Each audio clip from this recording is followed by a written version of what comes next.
No sé, Chipi, vos cómo lo ves desde tu lugar, estás un poquito más cerca, hoy estuviste en esta nueva jornada. Los jubilados todos los miércoles son gaseados, apaleados, son evidentemente la representación también del mal para el gobierno de Javier Milei.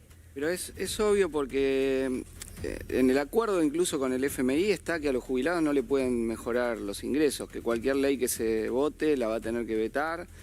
Y es una de las claves del recorte de la motosierra, fue el recorte de los saberes previsionales, que ya venían recortados del gobierno anterior y de Macri antes.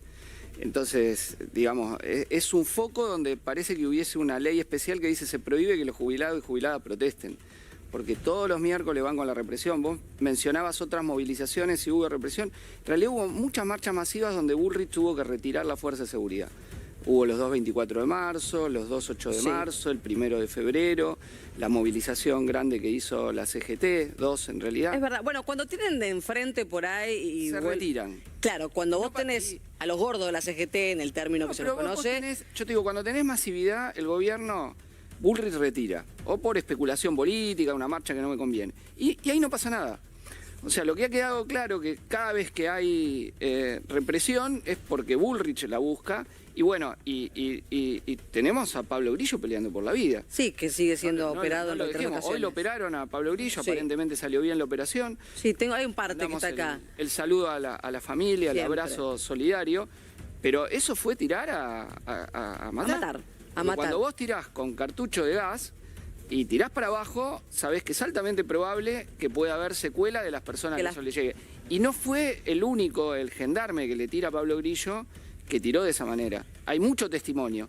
Lo que llama la atención es la lentitud de la actuación judicial en cuanto a tomar en sus manos las responsabilidades de la situación que está viviendo Pablo. Para volver en lo que tiene que ver con lo que pasaba dentro del recinto, quiero ver la placa y compartirla con vos, Chipi, que insisto, sos la persona más adecuada para hablar de esto. Acá tenemos los que ayudaron a Milei, los gobernadores que ayudaron a Milei, para que no haya quórum, y preguntarte si te dio cierta sorpresa, porque no creo, pero quiero escucharlo de tu boca. No, a ver, sabíamos que iba a estar muy justo.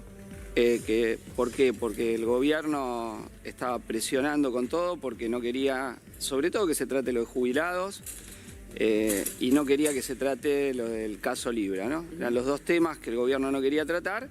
Y bueno, tuvo colaboraciones de los bloques que habitualmente están con el gobierno, pero también algunas ausencias llamativas de bloques que habían estado entre los convocantes a la sesión, pero después tuvieron diputados que no estuvieron. Que no bajaron. Y eso, bueno, es llamativo.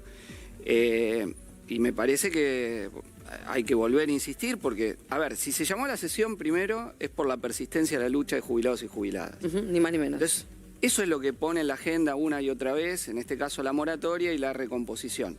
Nosotros fuimos parte de los dictámenes, tenemos dictamen a favor de restituir la moratoria. Hay 11, son 11 los proyectos. Son 7 y 7, son 14 porque son dos bloques. Son uno que trata moratoria y cambios en PUAN. En nuestro caso es el planteo de que se transforme en una prestación jubilatoria universal, volviendo a que sean las mujeres a los 60, que se pueda acumular con pensión y que se cobre la totalidad de la mínima. Y otros discutiendo cuánto recomponer los saberes, ¿no? El nuestro es el que plantea una mayor recomposición, que el mínimo cubra la canasta básica del adulto mayor, más recuperar del 2015 para acá, que es un 100% de aumento. ¿Cómo financiarlo está dentro del proyecto? Está en todos los proyectos. Que Massot lo dijo, ¿viste? Bueno, Massot tiene otro proyecto de otro tipo, pero en todo hay un planteo de financiamiento. Y la realidad, digo, la moratoria, la Oficina de Presupuesto del Congreso sacó un estudio que dice que nada más el 0,08 del PBI.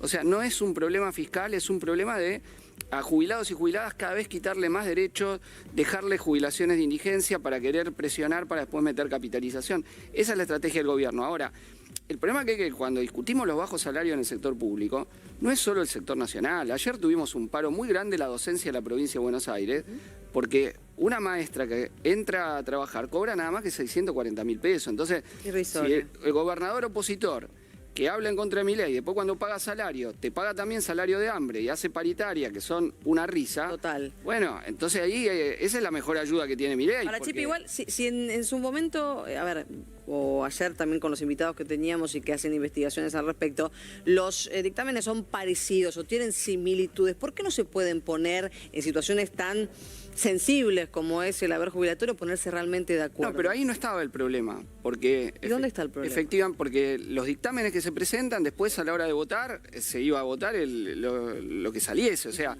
moratoria, hay un dictamen de Unión por la Patria, uno nuestro, y le íbamos a votar a favor todos, el dictamen para que salga. Después hay que ver si lograban ellos más opositores en contra de la moratoria. Ahora, los bloques que no han presentado la moratoria, ¿qué excusa tienen para no votarla si no es una excusa fiscal?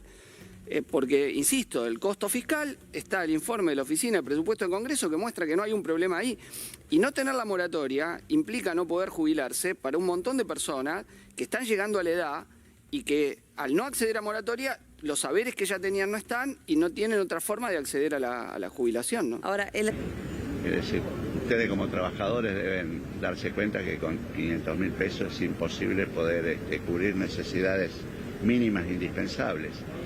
O sea que vinieron con esa oferta y el decreto casi organizado para decidirlo de manera unilateral. Nosotros lo rechazamos, todas las organizaciones sindicales, y con respecto a lo que son las organizaciones sindicales de la Confederación General. 500.000 pesos salario mínimo. Sí, es la liquidación de la paritaria nacional docente. ¿Qué hacemos con 500.000 pesos, Chipi? Nada, pero, a ver, estamos en una situación, en el caso universitario, bueno, yo soy también docente universitario, Sí, entonces lo vivo en el bolsillo, lo que hay es muchas renuncias de docentes que se han ido. Y es peor todavía la situación del sistema científico. O sea, es un ataque brutal al CONICET, a la agencia, becarios donde están los fondos que han venido y sin embargo no los destinan. Es una situación verdaderamente trágica, se habla quizá poco porque bueno, es difícil ponerlo sobre la mesa con tantas cosas que pasan, pero son otro tema que hay que poner. O sea, la caída brutal en el salario de docentes y no docentes en la universidad está teniendo su correlato en la renuncia de muchos docentes en muchas escuelas preuniversitarias, en muchas facultades donde se vive de la docencia, el desarme de equipos de investigación, tanto en ciencias duras como en humanidades. Bueno, una situación verdaderamente muy conflictiva. Ahora vamos de vuelta a la pelea por el presupuesto universitario, eso ya hay varios proyectos presentados en el Congreso, vamos a ir a pelearlo de nuevo por esto, sabiendo que tanto en el tema de lo que podamos votar respecto de los jubilados y jubiladas como respecto a la universidad, lo tenemos que acompañar con grandes movilizaciones, porque el gobierno dice que lo va a vetar y bueno, hay que ir construyendo la fuerza en las calles para impedirle, primero para lograr que se vote, ¿no? Sí. Y que haya sesión y que se vote, que no se es más difícil eso que todavía. No se sigan cayendo a último momento diputado y diputada porque no llegaron, porque el gobernador no sé qué. Creo que hay una situación lo suficientemente grave para que tener que poder votar esto a favor y defenderlo en las calles contra la posibilidad del veto del gobierno. Bueno, ¿se da un motivo de análisis o puede ser un motivo precisamente de una marcha masiva nueva? Debería ser el puntapié. Motivo de un plan de lucha, porque tenemos la lucha de Tierra del Fuego, tenemos un montón de conflictos salariales. Vos fíjate que el gremio que carnereó el paro general último, que fue la UTA, después le salió todo el conflicto por abajo y hay un cuestionamiento muy grande a su conducción por haber aceptado una paritaria bajísima para los propios laburantes, donde hoy un trabajador que labura en un colectivo termina, se va a hacer Uber, termina, se va a hacer de chofer de escolares, como lo decían ellos cuando estuvieron en el conflicto y la movilización. Entonces, acá hay una conflictividad en ascenso porque el salario no alcanza, insisto, hay amenaza de puestos de trabajo y ahora atacan el derecho de huelga. ¿Qué más para que haya un verdadero plan de lucha que derrote toda esta política del gobierno? Porque la gente lo está viviendo en el bolsillo. A ver, hubo laburantes, muchos laburantes que votaron a Milei, ¿no? Pero con la esperanza de estar mejor, no de estar peor. Sí. Y hoy ven su bolsillo y ven que han tenido que hacer un segundo laburo, que no les alcanza, que han tenido que ver un deterioro de su nivel de vida.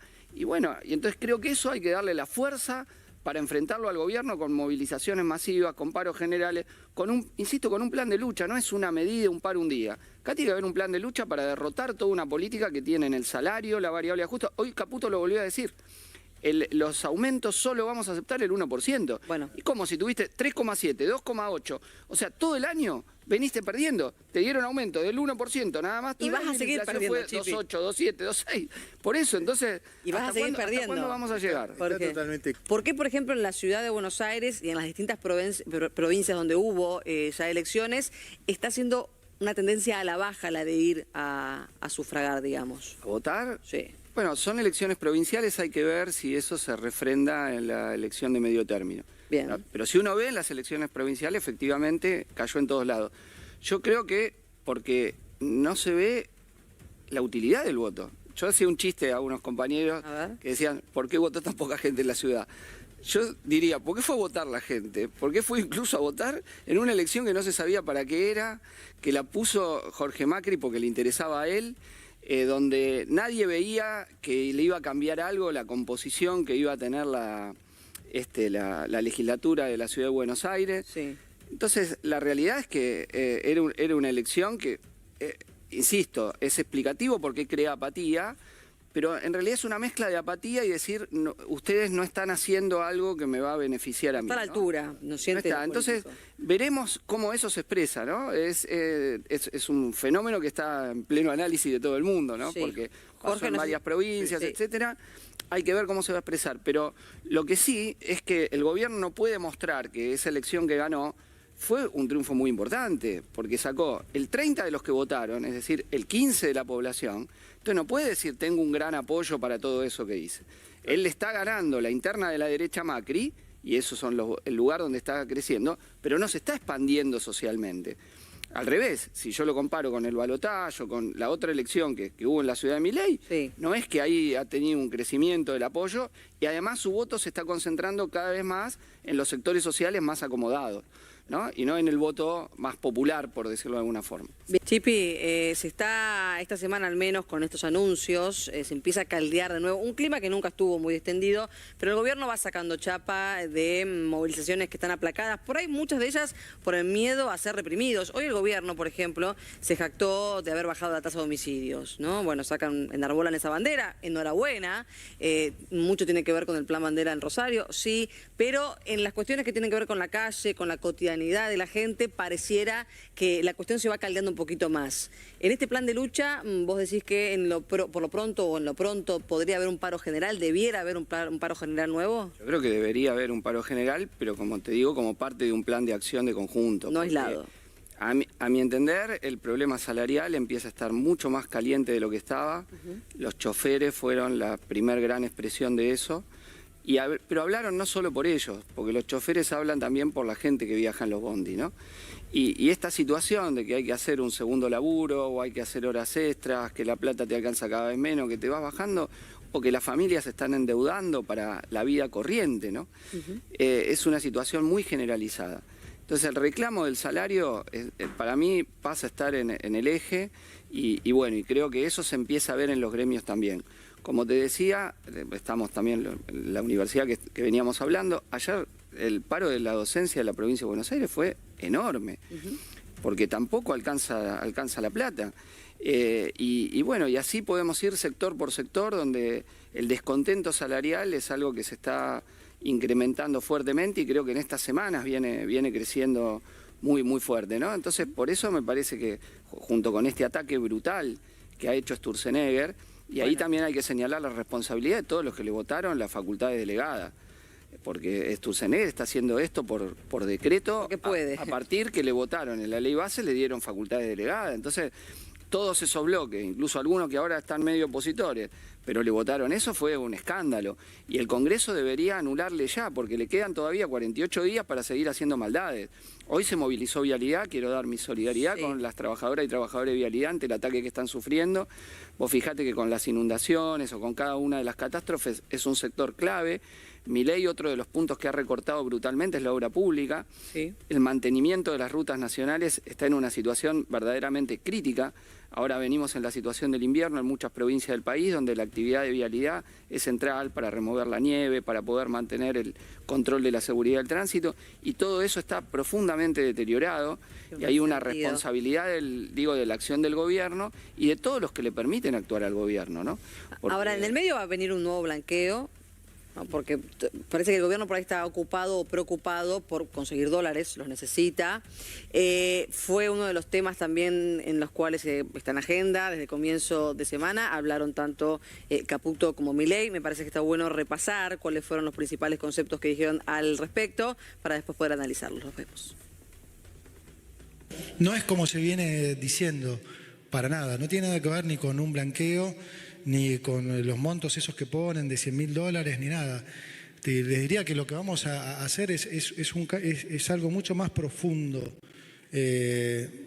mucho más profundo. Es un cambio es el inicio de un nuevo régimen, yo diría, de alguna manera.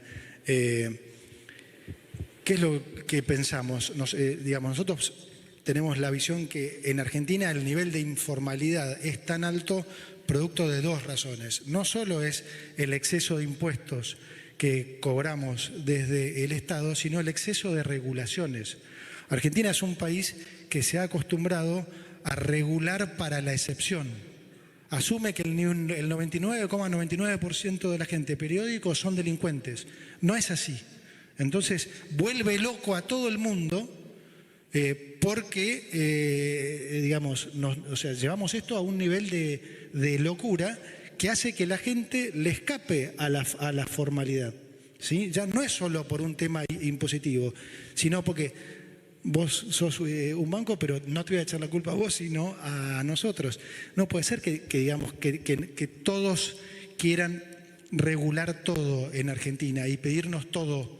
O sea, porque no es solo los bancos, las inmobiliarias, las escribanías, el registro automotor, los consorcios, o sea, todos te piden todo. La gente se harta de eso. La clave es que nadie le pregunte de dónde usted sacó los dólares. Es más, a mí no me importa dónde sacó los dólares, no me importa en lo más mínimo. Es decir, las cuestiones de economía se arreglan en la economía. Las cuestiones de otro tipo se arreglan en el plano jurídico y legal. Eso es lo que hay que entender. ¿Eso es lo que hay que entender, Chipi?